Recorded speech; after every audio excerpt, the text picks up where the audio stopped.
So, perfect, thank you.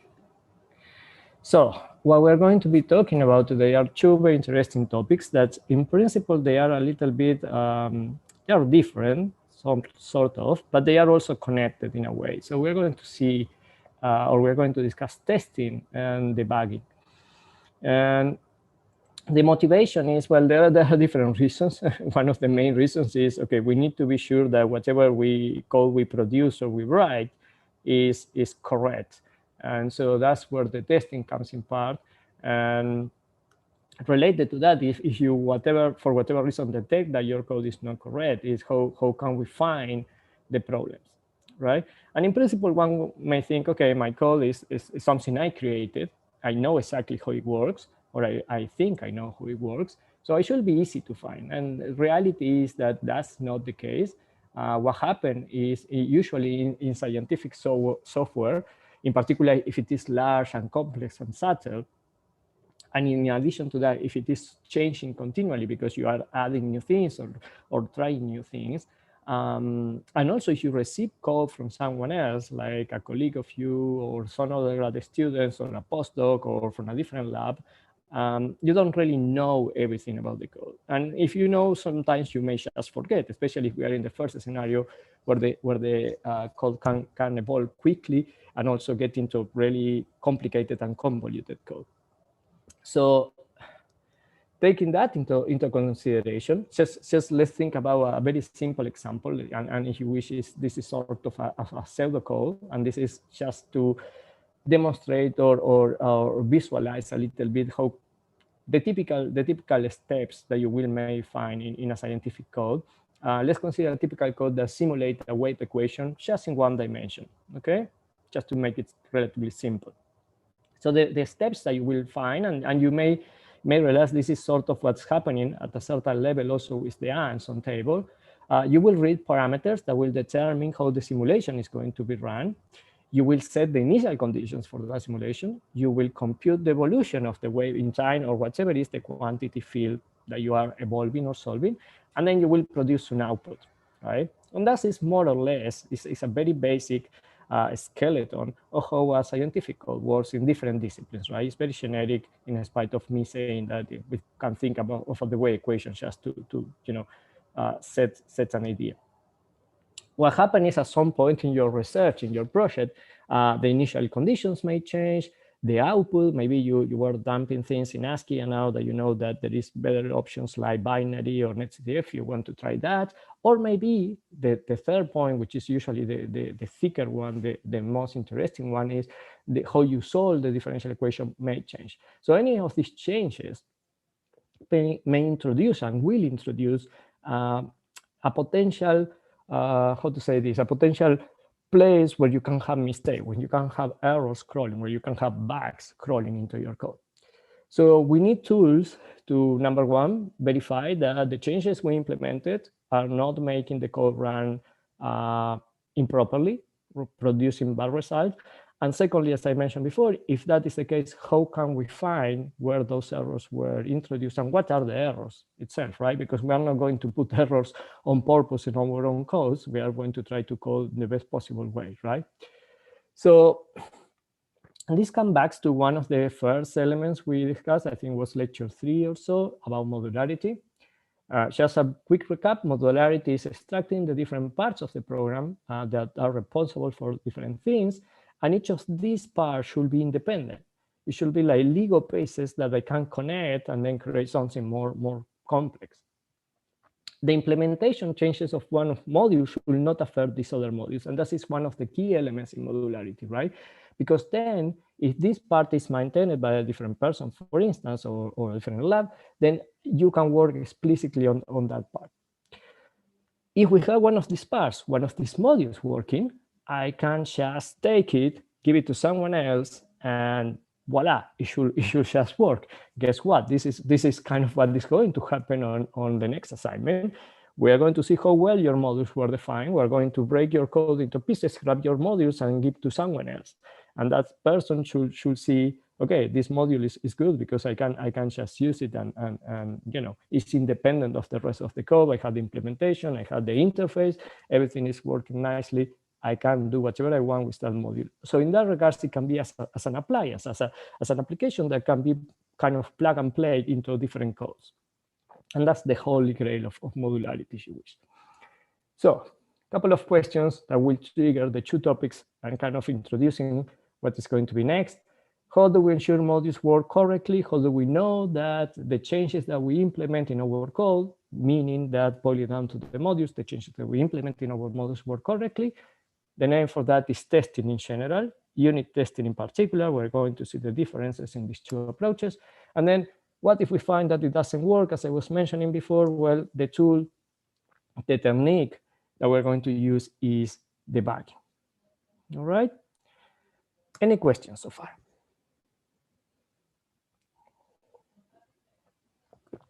All right. So let's talk about unit testing first. This is a kind of cartoon representation of how a general program may look like. Think about the one-dimensional wave equation we were talking about, where there are some input parameters. These different shapes and colors represent the different modules, and then the arrows represent how the modules are called and how the information within the modules are called, and then at the end you may generate an output. And this may be part of a for loop and repeat and so on. Bottom line is, either with new code or old code, we need to be sure that any modification that we do will, number one, make the code work. That's the first rule, compile it and have an executable, but also that the executable generates proper results and results, this is very important, that are consistent with previous results or previous versions of the code. One of the techniques that you can use for doing that is test this application, this code, with a smaller test case for which we know the output. Usually it's very useful if you have some sort of analytical solution that you know that the numerical solution should converge to. And we can talk a little bit about that as well. Like conversion is studying, for instance, how the numerical solution approaches the analytical solution by reducing or increasing the resolution of the run that we do. One of the things that is important to notice is this kind of test, a test where we compare either with a previous solution in particular, cannot prove correctness. In principle, or formally speaking, it can only prove incorrectness because you don't know a priori. So there is always a starting point, right? And unless you are in one of those cases where you have an analytical solution, and not many problems in physics may have that luxury of having an analytical solution, you will assume a baseline, right? So that baseline is like, okay, saying, I will believe version 1 of the code was producing good results. So I modify on top of that version and I compare with respect to that version. So basically what you can prove is incorrectness with respect to that implementation. Now, one of the things that happen if you notice that the changes don't generate any difference in your solution, that improve your confidence, it boosts your confidence with respect to the solution. There is another technique here, which I'm not mentioning. This is a very popular one, depending on the different fields. It goes by the name of benchmarking. And what it usually does is, let's say you have a couple of different groups, 5 or 6 groups working a particular problem. It can be, computational astrophysics. It can be computational fluid dynamics, molecular dynamics. You pick your favorite topic. And each group has its own implementation of a solver. So they pick a particular toy problem or a specific problem to be solved. And then you compare the solutions between the different groups. That, again, what gives you is not a full proof of correctness, but a proof of incorrectness. Like if the codes diverge or the solutions diverge, then you know something is not quite right. But if you get like everyone getting more or less the same result, well, at least you know that everyone is making the same mistakes, right?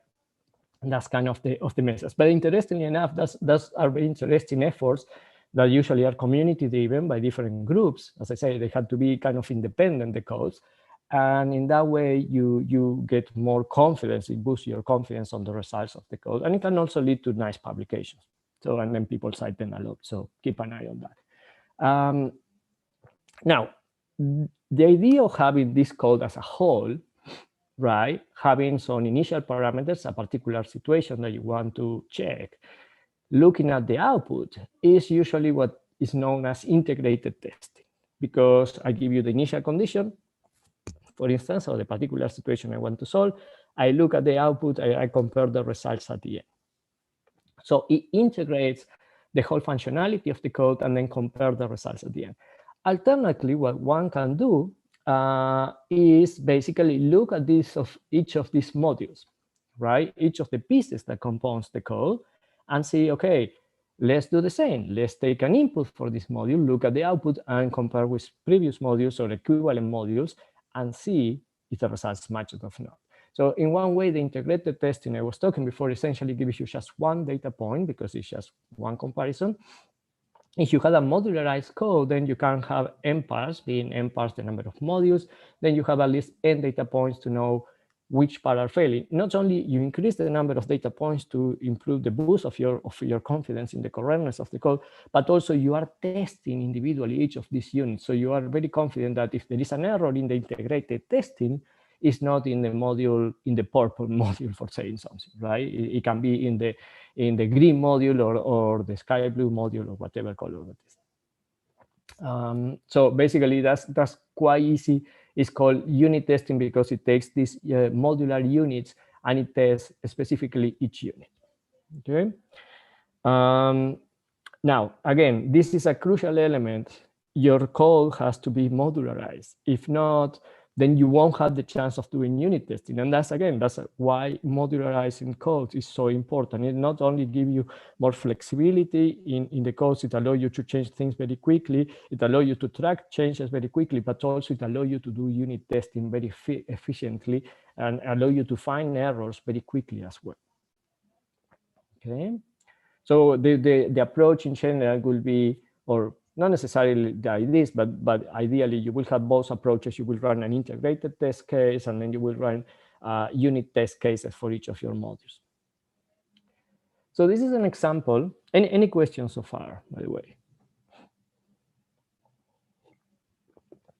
This is an example that Rance discovered on lecture 3, I believe, was the unmodular version of the hydrogen atom code, where we had some functions inside the main script or main code defined there, but it wasn't modularized at all.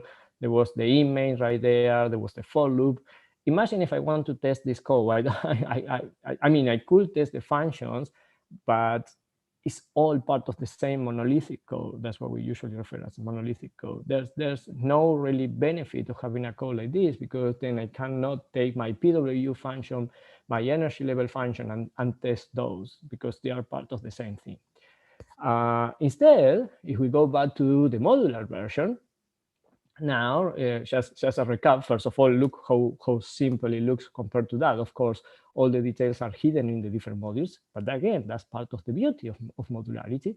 There was the compilation, the main file for compiling the code. Very simple code in that regard. It wasn't using too many libraries, so nothing to be concerned about. And let's take a look, for instance, at the output array module. That was a module defined with a proper header file and an implementation file, and basically has two routines, output to binary and output to ASCII. And basically was taking the array used in that particular problem and then just saving it. So what we're going to do is just take this module, the output module, and write a couple of routines to see how we are going to implement testing on that. Okay. So first, let's take a look at the integrated testing case. So for integrated testing, I told you one of the things that you usually do is you do a previous run, you take that as your baseline for comparisons, and then you do some changes and compare with the previous results, just to be sure that the change that you incorporated didn't break anything. So, so let's take the original monolithic code. That's something I believe we asked you to do for the answer on table, or if we didn't ask, at least I was suggesting to some of you to do this when you took the monolithic code. Compile the monolithic code. That code you suppose, or you can assume if you wish, that it was working properly and was giving you proper results. In this case, you compile the code, you run the hydrogen monolithic version of the code, and you set the output as hydrogen monolithic.out. The code was generating, or let's assume it generates binary data and ASCII data. So it's the same data saved on binary and saved on ASCII. and you, because it was saving to data bin and data.txt, you rename those to keep those two files. That's your original code. That's the output that your original code is running. Now let's compile the monolithic code. So just make hydrogen, generate the output for the new monolithic code, and now we can compare the output. The integrated test can be as simple as that. A couple of very useful commands from the Linux shell are diff and cmp. So diff compares byte by byte ASCII files.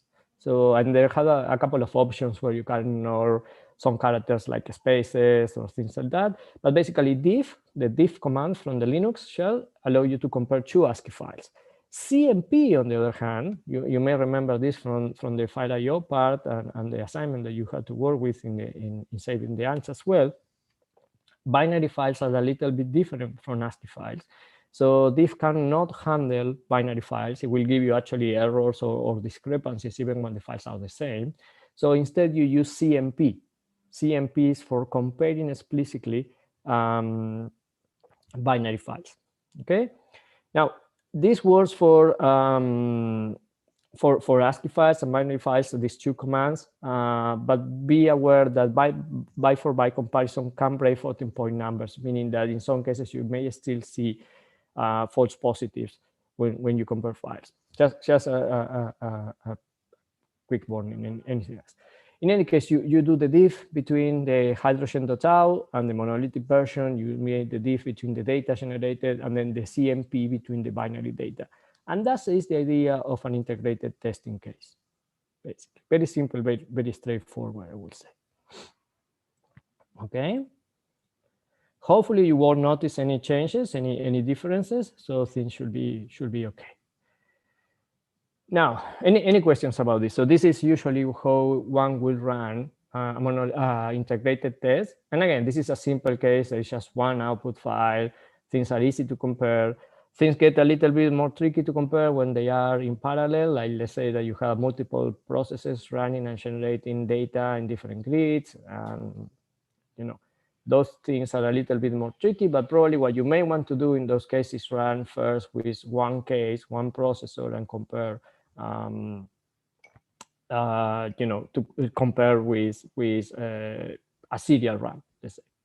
So Michael has a question: is there a command similar to CMP or diff that works for floating point data? So CMP could work in some cases. I don't know from the top of my head. My suggestion at that point, and this is not a good suggestion or the best suggestion by any means, will be if you have the binary data, you can try to take a time or a snapshot of the data in ASCII and then compare with that. Not as far as I know, but what you could do is write your own comparison tool, taking into account the tolerance, right?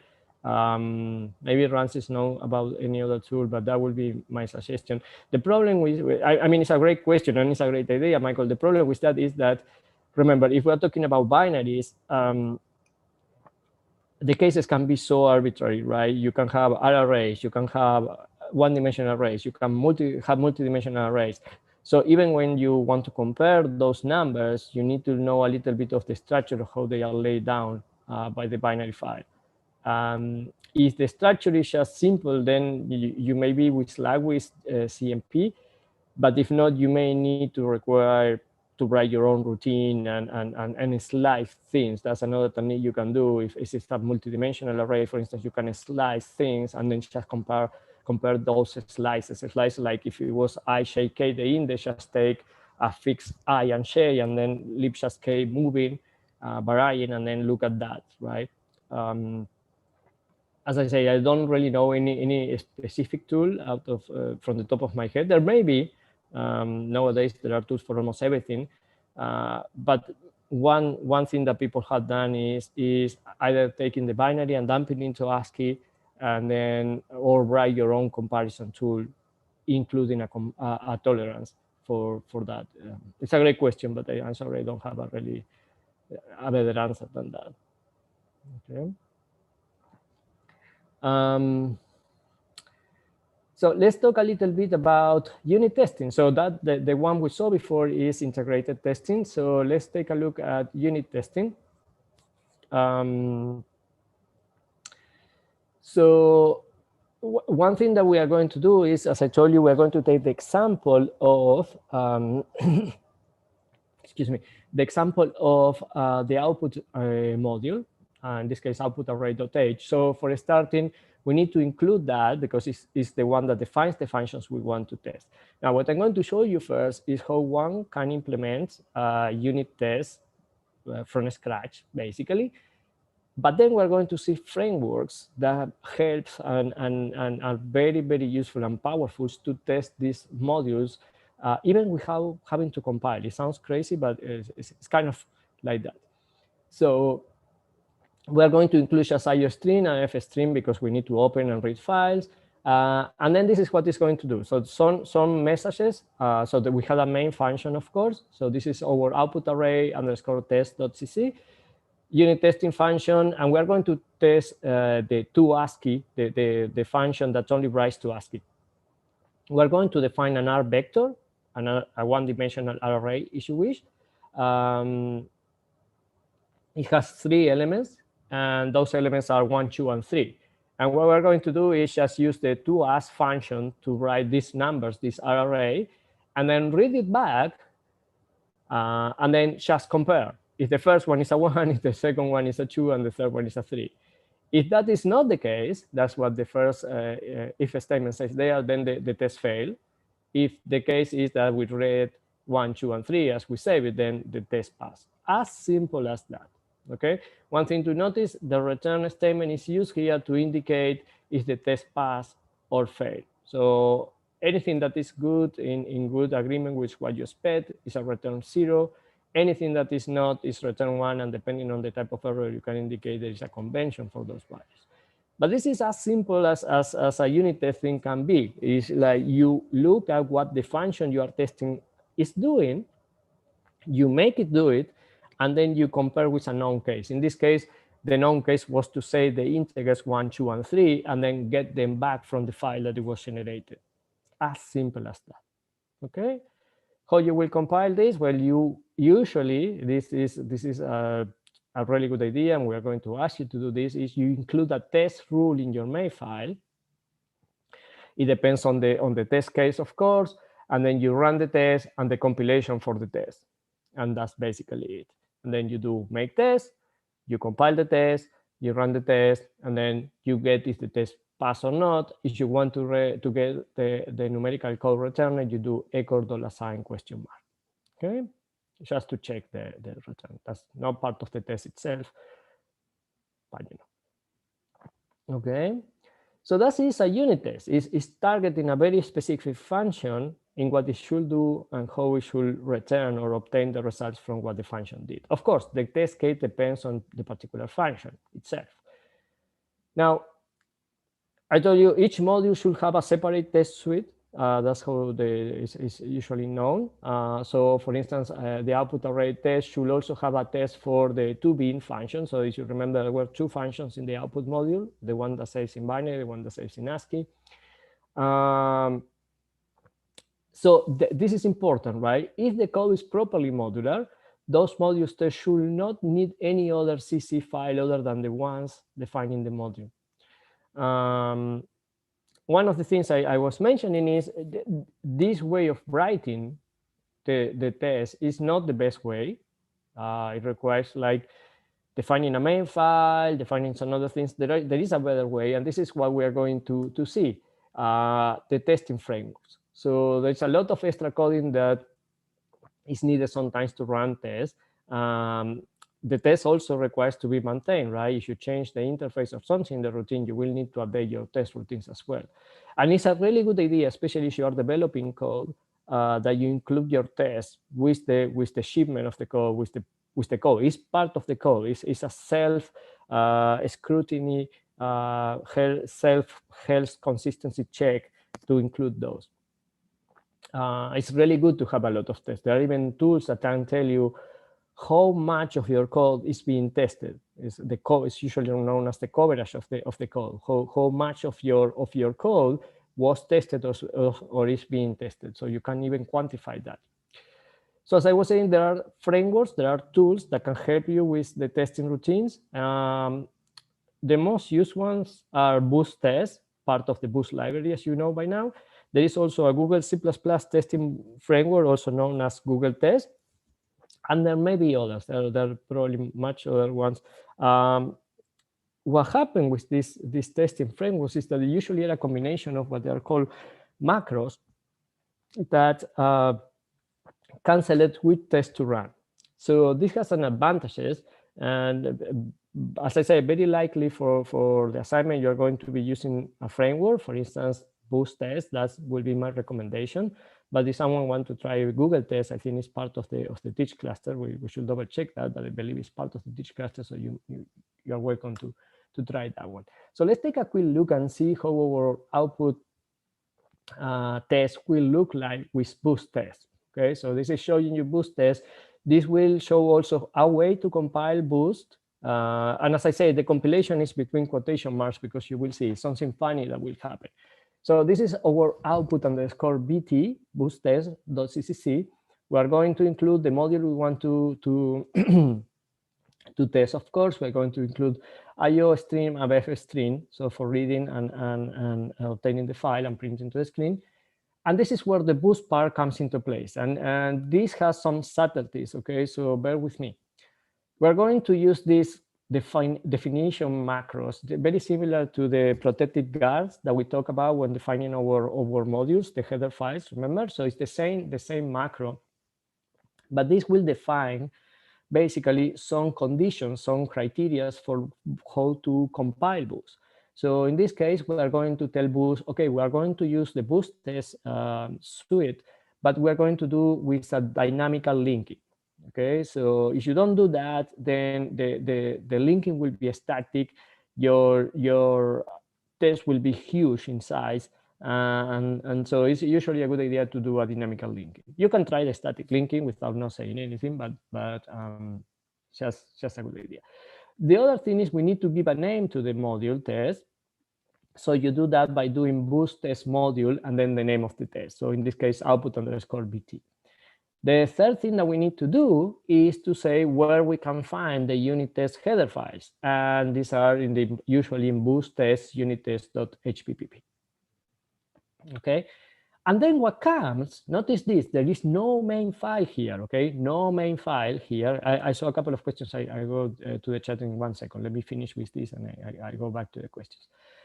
There is no main file here. Why is that? Because as we were saying, this works mostly as a function, a series of macros that basically we define a main function for you, will do all that things for you. Only thing you need to do is define your test cases. And you can define within the suite, for instance, several test cases. So here we have only one test case. It's the toASCII underscore test case. That's the name of the test case. So it's exactly the same test as we did before, okay? So we're going to write toASCII 1, 2, 3. We're going to use toASCII routine, and then we are going to read back in X, Y, Z. And then instead of asking the if statement, having the if statement, we're going to use this boost check, boost underscore check routine that can receive conditions, logical conditions, and depending if the conditions are satisfied or not, it will be if the test passes or not. There are different boost checks, there are boost warnings, there are boost errors, there are a whole family of these functions that you can use. Let me see the questions. Is Boost a heavy library in compilation? Is it why you compile? That's correct. That's correct, Beran. That's correct. Does it mean we cannot run the executable output on another machine after the compile? No and yes. So if you do dynamically linking, you better have that library located in the computer where you want to run.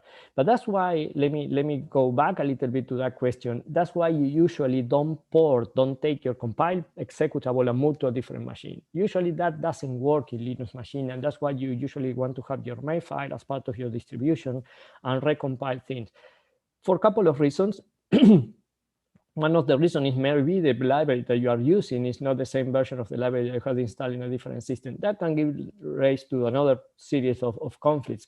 But at least if you are compiling with a library which is back compatible, either way, then you have a good chance that it will find the library and will execute just fine. So in principle, I would say you could make it work.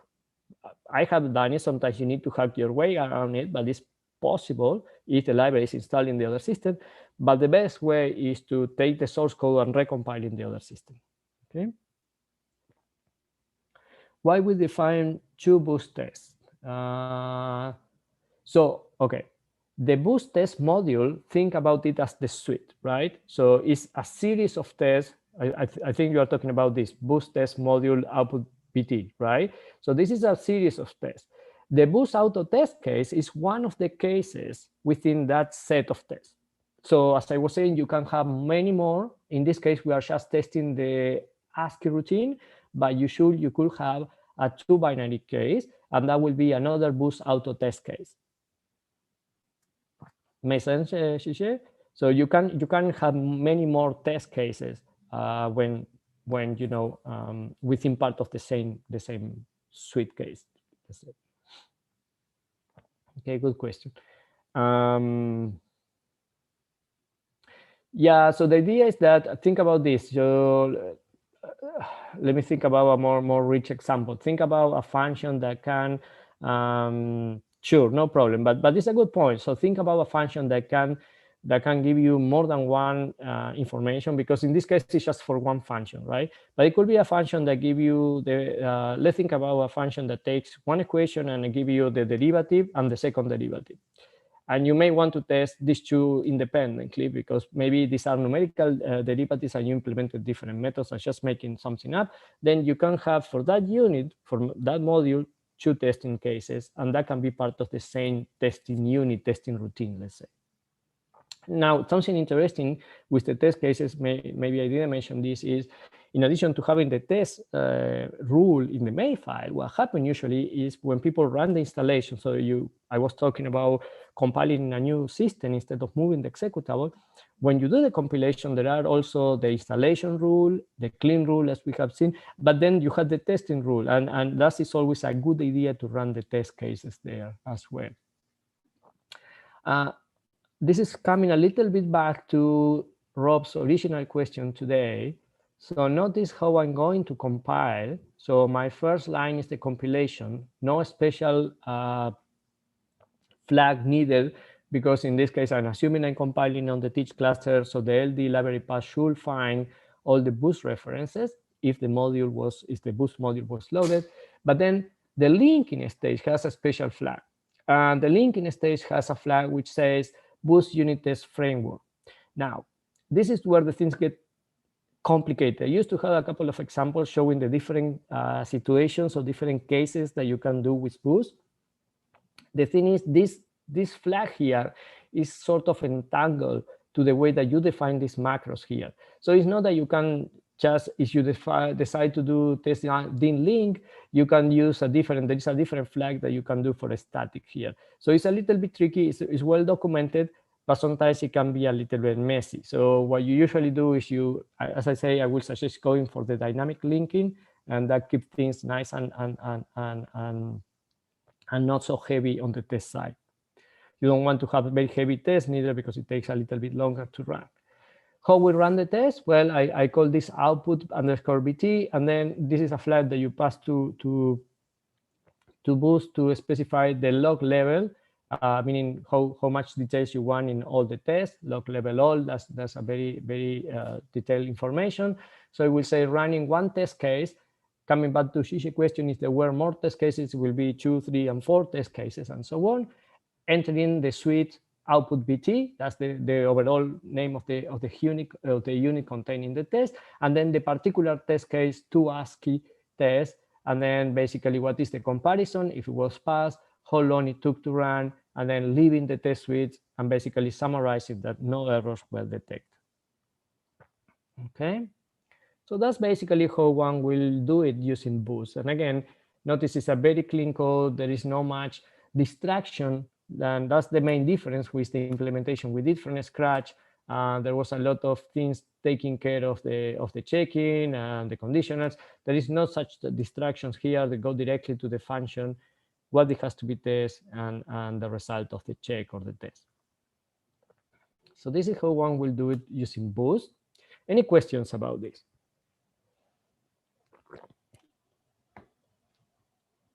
Good question, Alexandra. Yes. So what happened is, and I think there is a flag to control the flow of the test, but what will happen is it will go from, and this is where the boost, so let me go back to this. So the boost check will basically allow you is to do the check, but it continue with the flow of the test, right? So you were asking, okay, what happens if there is several tests and one fails? Well, it will report that test 1, 2, or whatever fail, but it will continue because it's just checking. Now there is a boost critical, I believe, or something like that, that if that test fails, it basically stops the rest of the text. So you can control that, okay? So it's a good question.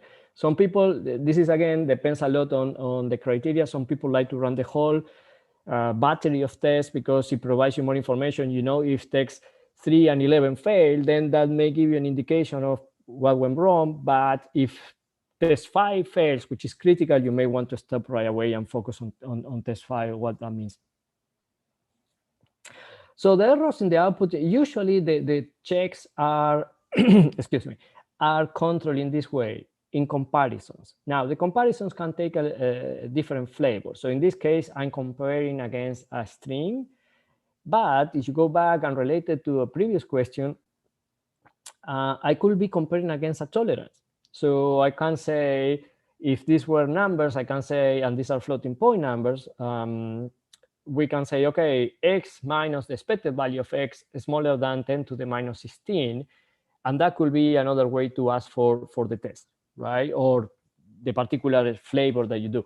But usually they are casted as comparisons in one way or another. In some cases are a straight comparison in the cases of integers or strings, but in the cases of floating point numbers, usually you go by the tolerance. So you take the absolute difference, the absolute value of the difference between what you got from the function minus what you expect to get, and then that is smaller than the given tolerance. No problem. These are all really good questions. As you can see, the testing field is quite wide, and it's something that, again, it's worth spending some time doing it. It can help you find bugs. It can help me in the past finding bugs that I wouldn't even think of. And if it wasn't for the test cases, I wouldn't even detect until someone else tell me about the bugs, right? But then sometimes you find like yourself, oh, what is wrong with this? And then you find the actual problem, and that's really cool.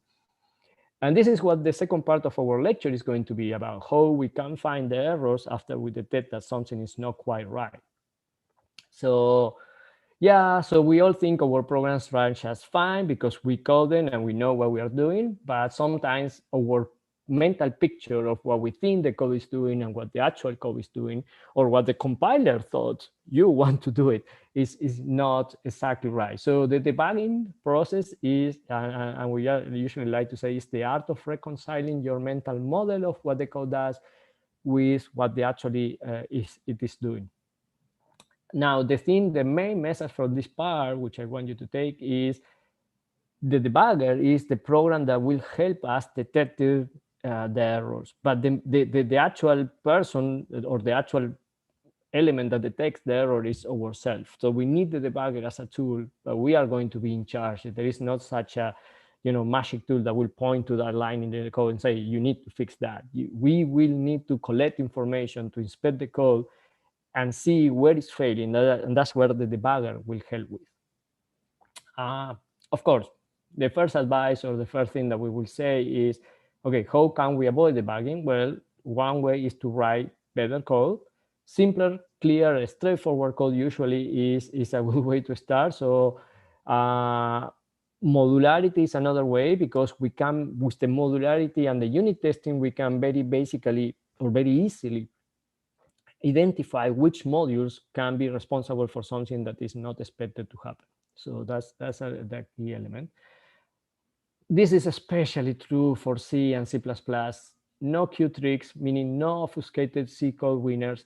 If you don't know what I'm talking about, just Google this. Google obfuscated C code winners, IOCC, and you will see what I'm talking about. C is open the doors to do all kind of crazy cryptic things that will just work because C and C++ allow you to do that.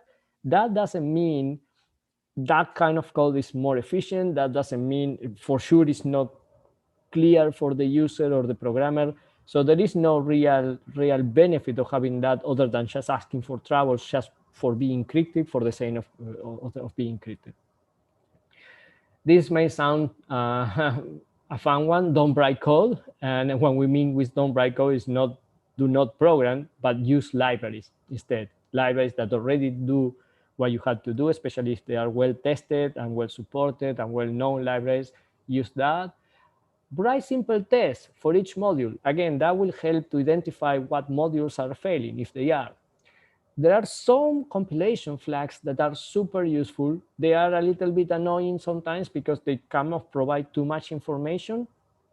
And sometimes, as you may have experienced, the messages from the compilers may not the most illuminating ones. There is information, there is useful information there. You just need to dig a little bit into what the message means. But in particular, the -w all, which stands for warning all flag, will dump all kind of warnings. Like if the compiler thinks that the floating point you are using is not used in a proper manner, or the variable is never initialized, or those kind of things. That some cases it may be just the compiler being a little bit paranoid. They are completely fine, but it will warn you, and then you can go in the code and say, oh, that's okay, don't worry about that, But it's good to inspect the warnings and see what is going on. This is a part of the best programming practices that usually we don't discuss much in the course, but it's a really good idea. Defensive programming. Defensive programming is all about protecting your code from misuse. Let's say you have a function, and that function takes an argument, and then you do an operation like taking the square root of that argument. Then protect a function that the value of the variable that received is a number, but not only is a number, it's also a positive number. And in that case, your function won't blow up if the user by mistake puts a -7 or something like that. So for doing that, there is something called assert. So you need to include C assert. And then this is the example, I define a function my square root there, which receives a float. And then you can assert, you can impose that the variable has to be strictly or equal to 0 value. And then your function is protected from misuse on that regard. You can switch off the asserts because sometimes are expensive using the -d and debug flag, and that way that's okay. Okay, those are some things. Let's talk a little bit about what is the debugging process or workflow. So usually what happens is as soon as you detect that there is a problem, as you are convinced that there is a problem, for instance, you run your test cases and your results don't match, then the idea is, okay, let's try to create a simple scenario where we can reproduce the problem. One thing to bear in mind is this is science. Even when we say art of debugging is science. So the more methodical you can be is usually the easiest way and fastest way to find the problem. So you need to model the problem. You need to hypothesize where this problem is, try, experiment, and basically draw a conclusion.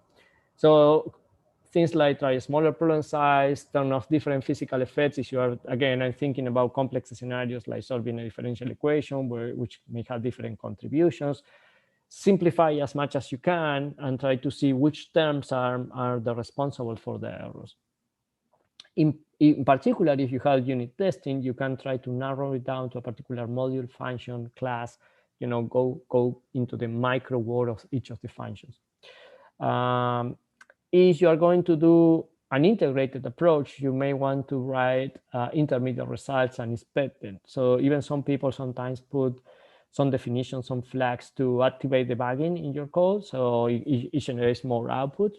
That's a nice approach sometimes, depending on the function. So you can pass some flags to your functions or a macro variable defining at the top saying, okay, I'm going to debug, so give me all possible outputs from intermediate variables, those kind of things. Now, Of course, you may still be no lag and not find the bug. So let's talk a little bit about the common issues that, or the common errors, in particular in scientific applications that one can have. Then there are, of course, very precise one depending on the implementation of the libraries, right? But for instance, we may have arithmetic errors, corner cases such as the square root of minus 0.0 or infinites in your calculations. And of course, you will never write minus 0.0 as the argument of the square root. But taking the square root from a previous calculation, which may result in this weird value due to how the floating point arithmetic results, may be a case that blow up the arithmetic computations. Other type of errors are memory access, like for instance, who hasn't been in the case where we went out of the range of the scope of an array or something, or use uninitialized pointers. Basically, that also blows up your program, gives you a runtime error. Logic cases, these are tricky because sometimes these are related to the way how we abstract the problem and think about the problem. So infinite loops or corner cases in the conditionals, those are the kind of things. Misuse, those are relatively easy as well as with syntax. So if you have the wrong input or no initialization, those kind of be, some compilers can tell you about that. Syntax, the compiler will actually tell you right away, right? It won't be a runtime error, it will be a compilation error, but then it can be very, sometimes it can be used to pinpoint where the error is. Sometimes you need to look a line above because sometimes the compiler complains about if you, for instance, miss a semicolon. That's the kind of case. I will complain the next line, but not the line where you miss the semicolon.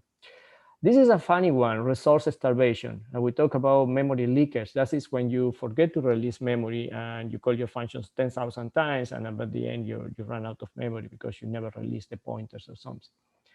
And then a new whole world of bugs appear when we do parallel programming, and we're going to talk about them, but race conditions or deadlocks are kind of errors or bugs that are specific to parallel programming. Rob, what is meant by a corner case? Excellent question. So corner cases are, like, for instance, if you know that, I'm going to put a very mathy-driven example, right? You know that your equation works well up to the case where A is smaller than 2 and B is greater than 5, then let's say that by mistake you did B greater or equal 5, and then the corner case is where B is equal 5, and then you have a denominator that blows up because B minus 5 is there. Those kind of things, right? So these are cases where you don't think very clearly, or it's not well defined the behavior in a given value. And again, one never will do that. Why I will do that by hand putting explicitly that value where I know things blow up. But remember, we are dealing with computers, and computers usually cause, especially the complicated one, has several intermediate steps for computing values. And at some point, the result from a computation is passed to the next function. And this kind of a snowball effect could result in reaching these corner cases, right? So it's quite common that we say, okay, we implemented things, we implemented protections against these corner cases, but because the accumulation of these effects, then one of these corner cases may be triggered, right? So usually go by the name of corner cases anything that is in the limit of the validity of, it can be the validity of an approximation, it can be the validity of a numerical scheme. It's quite related to, in many cases, to numerical stability, where certain methods are supposed to work fine. Remember our example from the ODE is supposed to work fine, given certain numerical conditions. And in some cases, those numerical conditions are not satisfied, then one of these corner cases may be in place, right? No problem.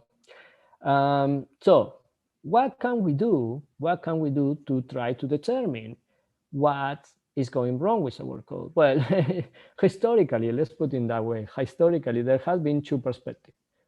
Add print statements in the code, and I always say, don't feel ashamed if you have done it. I have done it. Raise my hand. I'm guilty.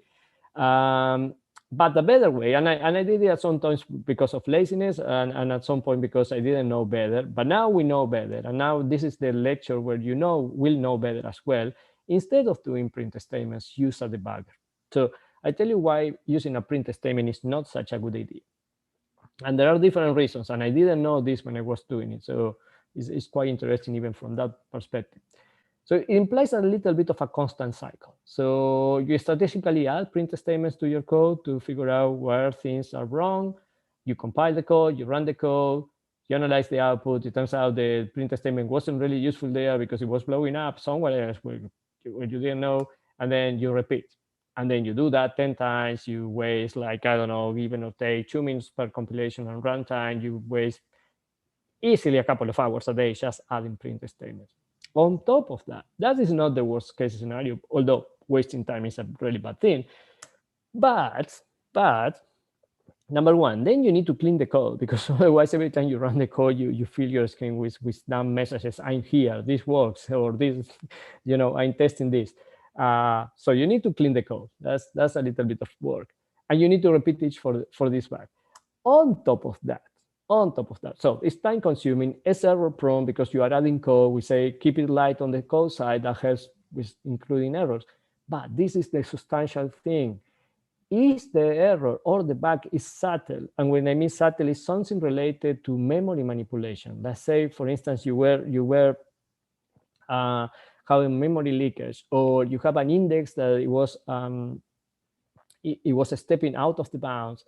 You are changing the memory footprint by doing print statements because code changes. How the code is compiled, it changes. The binary code of the code changes, and then when it's laid down on memory, when it's run, it's different. And sometimes you may just miss the error or change the error just because the code changed. So better thing to do, instead of doing this whole process of print statement, is to use a debugger. So what debuggers can do for you? Well, it can do crash inspections. So even if the code crashes, you can still recover the information from that and analyze as post-mortem of the code.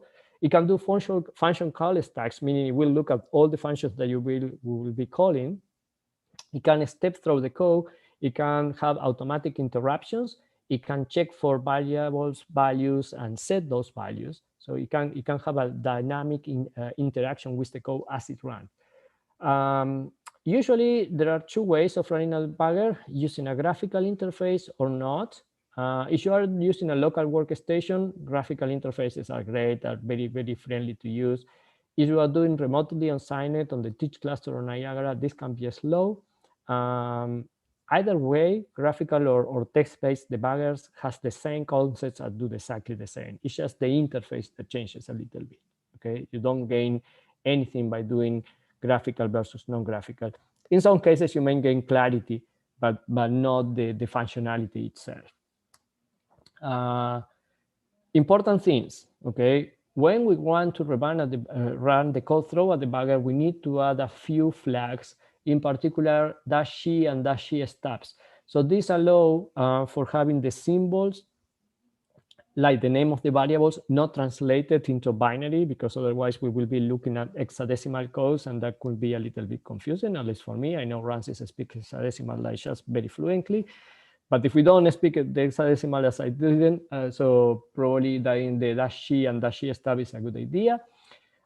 Another thing that is a good idea is to switch off optimization. And the reason for that is when we're going to be talking about optimization flags later on in the course, but when we do optimizations, what we are allowing the compiler to do is to reshuffle the code, especially about thinking complex code that do complex math. The code will decide to do, oh, you know what, that operation that you're doing in line 210, I can do it before line 163, because that result is also used there, and then I can, keep things in the cache and do things more faster for you. So by switching off optimization, you kind of guarantee that the code will be executing the way that you brought it, and not reshuffling of the computations. But again, it's something optional sometimes. Which options, which tools we have as debuggers? Well, the preferable one is GDB. It's free. It's part of the new compilers. It's what we call a symbolic debugger, so you can track the name of the variables and tell you about it. It's available in many systems.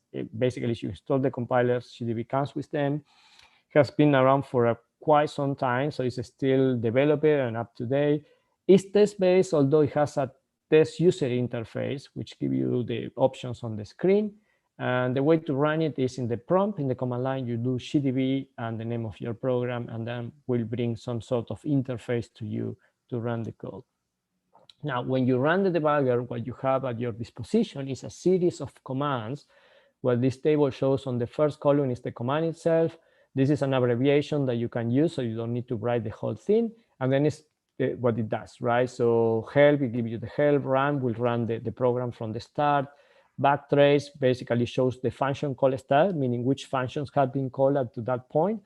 Break or set breakpoint, it puts an interruption in the code. So let's say I want to set a breakpoint in line 200. So I do B200, enter, and then run, and the code will run until reaching line 200. When it reaches line 200, interrupts and gives you the control to inspect what are the values of the variables, what is going on with the code. Delete a breakpoint, you can do that. Continue the code. List is for listing the list of the code, so you can see where in the code you're running. A step is for going into a function, so I can just hop over the function, pass the function without entering the function. Print is for printing a variable. Display is like printing a variable, but every time. So every time the new line is executed, the value of the variable is displayed, so I keep an eye on it. Finish is to continue until the end of the function. Set variable is to change the value of the variable. So if you think that your function is blowing up because the parameter a has a value that is -10, then you can set a to -10 and check if that is the case. So you change by hand that value. Down, go to the called function. Until runs until a certain line or function is reached. Up goes to the caller of the function. Watch is another important one. Basically, watch stops is a indicated variable changes. So we say watch A. So if the value of A changes, then it stops and it tells me where it stopped. And Q is for quitting the debugger. Okay, so that's the kind of main commands for the debugger. These are how graphical debuggers look like. The one on the right is called DDD, it's Data Display Debugger, very old, 70 stylish debugger, or maybe not 70, but 80. And it basically gives you a graphic interface to all the commands that we saw. Underneath is using gdb. So you can see actually gdb here being called, and then the commands are floating window where you can actually execute the commands. The one on the right is DDT. It's part of the Alinea Map DDT package. It's commercial, unsigned, and on the Teach cluster you can use it. It's excellent tool for parallel debugging, including MPI and GPUs. So that is one of the advantages of having this type of debugger. On top of that, I'm not sure if you can run it on the Teach cluster, but certainly on Niagara, you can use a client-server mode. So the graphic communication between the cluster and your workstation is very fluid. Okay. I'm just catching up with the question. Sorry. So Alice, do we need column before the commands? Do I have columns before the commands? No, you certainly don't need it. No. That is a BI thing, I believe. So yes, just no. It will give you a prompt. So it looks exactly like this screen underneath, and you just type the commands there. Okay. Before the command, no, just the command, and you can, as I say, you don't need to type the whole command. You just come do L, for instance. And I think L, for instance, some commands take arguments, like L will list the code in the line that you are, but I think it will list 10 lines. So you can do L20, and then it will list 20 lines, 10 up and 10 below, sort of. Okay, so it's a lot of goodies in the debuggers. As I say, the graphic interfaces make things a little bit more easy to use. Do you remember if we had DDD on the Teach cluster? I can't remember. Probably it's there. I don't remember. But this one you can install in your workstation. Yeah, not sure neither. If you are going to go for a graphic debugger, I would recommend using the DDT. As everything in life, there are ups and downs, right? The advantage of DDT is a super useful debugger. It will, in some cases, even tell you about some things that it detects automatically. Like, for instance, It will tell you if your code may have memory leaks, because it will check for the allocation of arrays. It will tell you in some cases, some of these corner cases that we were discussing before, it can tell you, oh, maybe you had a possible division by 0 by inspecting the values of certain things. It's really good with parallel debugging. It can detect deadlocks. So deadlocks is when you have different instances, different processes in your computation. And the way it works in that case is each of them sends a message to its neighbor. And the deadlock is when everyone is sending messages, but no one is listening. So the communication never happens because you need to pair the sender with the receiver. So if that is not the case, then the message keep going and going and going and never is communicated. So it can detect those kind of things. Any free debugging or add-on for Visual Studio Code? I have no idea, to be honest with you. I don't use Visual Studio. Maybe Rancis or someone else know. Maybe Visual Studio can hook into GDB. I know some IDEs work like that. I believe Xcode, for instance, we were talking about Xcode. Xcode, I believe, has its own debugger, and Xcode is, somehow maybe is similar to Visual Studio. Xcode is complicated beast because remember, when you are programming in an environment like Mac OS, basically the IDE for developing targets not only your computer, it targets the whole Apple ecosystem, meaning iPhones, iPads, and you can program all of them. So it's a great product on that regards, but because it has to target many things, it's kind of complicated. So I think things like Xcode has its own debugger. Visual Studio, I don't really know. I think it's more generic because you can run in any platform. So what may happen is that there is a way to tell to use GDB, but I don't really know. I'm sorry about that. Yeah, we try to, at least one of the things we like to give you is the basic tools. And then I know some people, programming is very personal on some regards, right? Like for instance, runs is like Emacs. I like BI for code editing, and each of them has its own tool, right? Similarly with IDEs, I usually don't use IDE. I prefer to use the editor, and then I like a lot the command line. So I prefer to use like a lot of tools just from the command line. The debugger is one of those.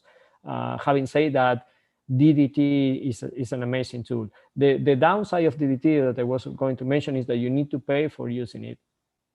But the advantage is you can do it on Signet for free. So, downside is if you want to do it somewhere else, you may not have it. Yeah, as I say, it's quite personal, right, Veran? And I know I have heard really good things about Visual Studio. So unfortunately, I can't comment much because I haven't tried myself. I should probably in order to be able to say a little bit more about it.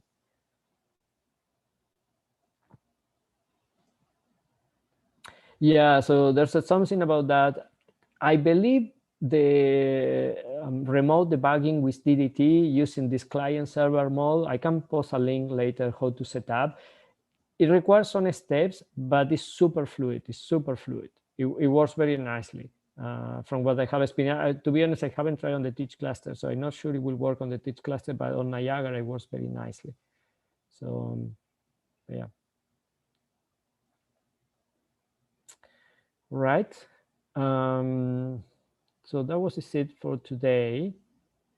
So if you guys don't have any more questions, we're probably going to finish. Tomorrow we have the office hours for those of you working still on the assignment. I think it's 2 p.m. tomorrow. Then we will have the class on Thursday. And again, let me repeat myself again, the office hours on Fridays are going to be on Mondays now, same time at noon. So this Friday we will not have office hours. Instead, we will have next Monday or this coming month. All right. Okay, guys. Thank you for sticking around. We will see some of you tomorrow, and if not, on Thursday.